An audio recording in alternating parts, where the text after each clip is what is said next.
Nous sommes le réseau des grandes villes européennes, des grandes métropoles et des capitales européennes. Le rôle des autorités locales, et spécialement des grandes villes, sur les questions d'intégration des migrants, il est tout à fait primordial. Notre message, c'est que l'intégration des migrants et des personnes d'origine migrante se passe à l'échelon local. Parce que la grande majorité des personnes d'origine migrante en Europe vivent dans les villes et spécialement dans les grandes villes. Le rôle des autorités locales est plutôt reconnu par les institutions européennes. Eurocities, par exemple, en tant que réseau des grandes villes, travaille énormément avec la DG Home, Emploi et Régio de la Commission européenne.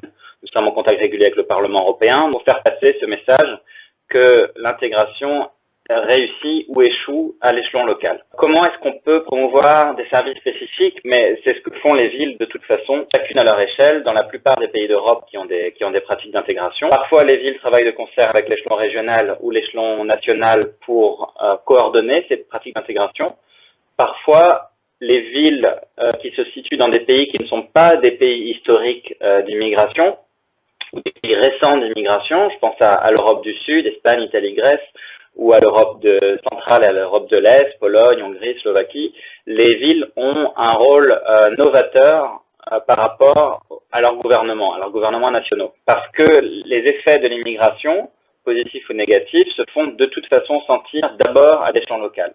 Ça, c'est une donnée fondamentale parce que nous disons en fait que les villes sont en première ligne sur les questions d'immigration. Donc c'est pas une métaphore guerrière, c'est juste que les services sociaux, les services d'intégration, les services d'emploi, d'éducation, de santé se situent dans les villes et ce sont eux qui sentent les premiers les effets des mouvements migratoires, des changements démographiques, d'une diversité accrue des sociétés, ça se situe dans les villes. Donc notre vision, c'est un peu que les villes ont une vision beaucoup plus immédiate et pragmatique de ces phénomènes par rapport à des États nationaux qui sont peut-être un peu plus en retrait ou traitent ces questions de manière parfois plus symbolique, plus sur les questions de concepts, de valeurs nationales, de culture nationale, alors que les villes sont beaucoup plus pragmatiques et leur seule préoccupation sera en fait d'assurer la cohésion sociale et l'intégration. Donc les questions de multiculturalisme, d'interculturalisme sont des questions de diversité. Il y a des chercheurs qui parlent de superdiversité dans les grandes villes mondiales à l'échelle du monde, donc Londres, Paris, mais aussi la plupart des capitales européennes et des grandes métropoles européennes sont de plus en plus diverses. Donc au lieu d'avoir quelques communautés migrantes historiques comme dans les années 60-70 avec par exemple les travailleurs marocains, algériens, turcs, on parle maintenant de villes qui ont 120, 140 nationalités représentées, des centaines de langues parlées différentes, et la nécessité en fait d'avoir leurs services municipaux qui sont à l'épreuve de la diversité, qui ne sont pas un obstacle pour l'intégration, mais qui peuvent fonctionner de manière flexible et innovatrice pour être certain que les populations migrantes puissent avoir un accès égal à ces services d'abord, ne pas être handicapés par les barrières de la langue, ne pas être handicapés par des barrières culturelles, utiliser le rôle de la médiation interculturelle par exemple, parce que un accès égal à ces services sera un des premiers facteurs qui permettra l'intégration. Quelles sont les contraintes auxquelles les autorités se heurtent? D'abord, je dirais des contraintes budgétaires. Les politiques d'austérité à l'échelle européenne ont fait très mal. Le plus souvent, ce sont les villes et spécialement les services sociaux qui ont payé, à qui on a demandé de faire des économies, à qui on a demandé de réduire leurs effectifs. Beaucoup de villes européennes se sont retrouvées avec des budgets en constante réduction, avec des gels de leur politique d'emploi, de recrutement, avec la nécessité de réduire leurs services, de réduire leur budget. Et les premiers budgets qui sont visés dans ces cas-là, ce sont souvent les budgets des aides sociales, des services d'intégration.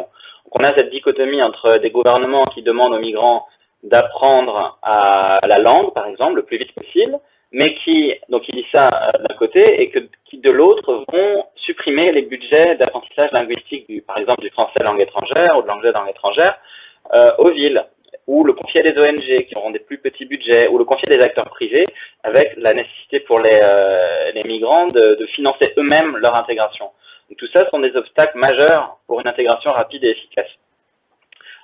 Au niveau des effets des baisses des budgets en termes d'emploi pour ces services, on a pu constater pendant la crise des réfugiés que les villes qui s'en sont le mieux sorties étaient des villes avec une tradition d'emploi public et de services publics assez fort. Une ville comme la ville de Vienne a été capable de réagir à un afflux très très soudain de dizaines de milliers de personnes. Il y a plus de 40 000 personnes qui ont transité par la gare de Vienne, mais parce qu'ils avaient des services publics très très forts.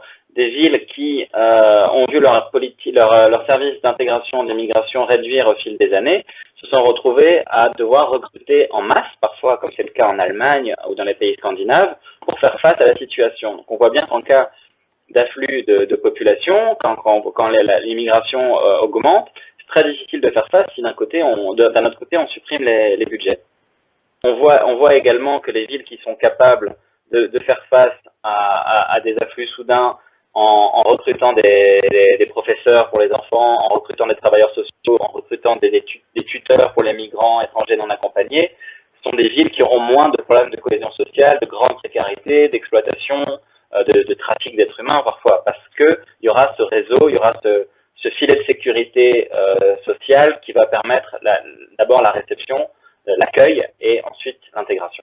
Ce qui a été prouvé, en fait, c'est que des services publics de qualité et capables de répondre à des besoins urgents et soudains, parfois, c'était déjà un facteur de succès énorme, et que les empêcher de faire leur travail en considérant qu'ils n'étaient pas utiles ou qu'ils étaient trop importants, ben, c'était très contre-productif. Un deuxième facteur, ça peut être l'hostilité des gouvernements. Nous voyons qu'en général, les villes, particulièrement les grandes villes européennes, sont plus progressistes, on va dire, entre pragmatiques et progressistes, et que des gouvernements qui peuvent plus jouer la carte populiste peuvent constituer un obstacle majeur. Je peux citer quelques exemples. On voit par exemple ce que fait le nouveau gouvernement polonais, qui est très hostile à la migration, forme de migration que ce soit d'ailleurs, par rapport à une grande ville, une grande métropole comme la ville de Gdansk en Pologne, qui elle est en train de développer sa stratégie d'intégration de manière très très ouverte et très progressive. Donc cette dichotomie entre des gouvernements populistes, anti-migrants, qui utilisent une rhétorique de fermeture et d'homogénéisation, par rapport à des villes beaucoup plus ouvertes sur le monde.